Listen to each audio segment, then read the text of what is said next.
খাওয়া দাওয়া করে নিয়েছি, একটু পরে বেরিয়েও যাব শিলিগুড়ির উদ্দেশ্যে। তো তার আগে দিদি, এই যে নিমু দিদি আর আমি একটু ঘুরতে বেরোলাম, দেখে আসি।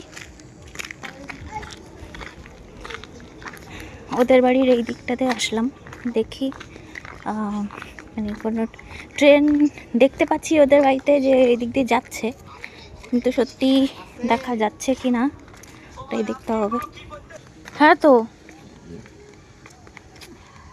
আমরা এখন চা বাগানের ওই দিকে যাচ্ছি। দিদি ও আমাকে বাগান দেখানোর জন্য নিয়ে যাচ্ছে, পথ চিনিয়ে। এই তো সামনেই বাগান এরিয়া, আর হচ্ছে এরা ওই রেল ক্রসিংয়ের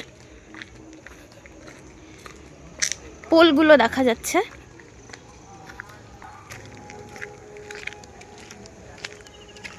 এই যে দিদি আর আমি,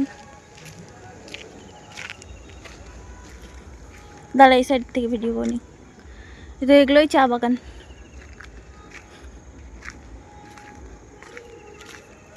ওটা যদি বাজারের ওই দিক দিয়ে ঘুরে যেতাম তাহলে অনেকটা দেরি হতো।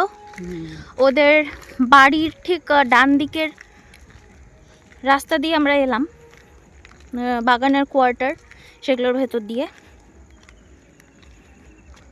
তো রেল লাইন,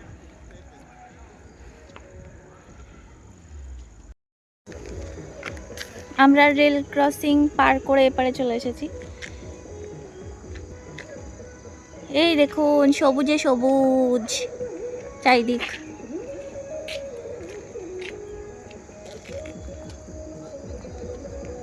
আবার ওই পারে পার হয়ে যাব, বাড়িও ফিরতে হবে। ওটা চা ফ্যাক্টরি।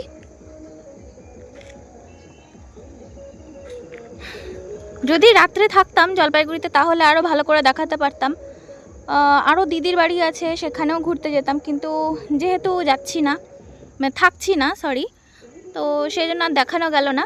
আবার কখনো দিনের দিকে এসে যদি আসাটা সম্ভব হয় তখন আপনাদের দেখানোর চেষ্টা করব। আজকে তাহলে এতটুকুই থাকুক, বাড়ির দিকে যাই। রেল আসছে সামনে, তাই হচ্ছে দাঁড়িয়ে আছি, কিন্তু ক্রসিংয়ের পোল এখনো পড়েনি, দেখি কখন আসে। যে ক্রসিং পড়েছে পোলগুলো, আর আমি অনেক দূর থেকে শব্দ পাচ্ছিলাম যে ট্রেন আসে, এটাই দেখি কখন আসে, দেখে তারপর বাড়ি চলে যাচ্ছি।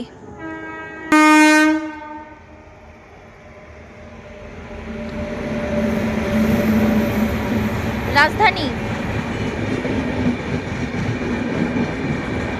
রাজধানী না তাহলে রাজধানী রিজার্ভেশন হয় না, পুরোটাই তো এসি। না এসি না, এখন এসি।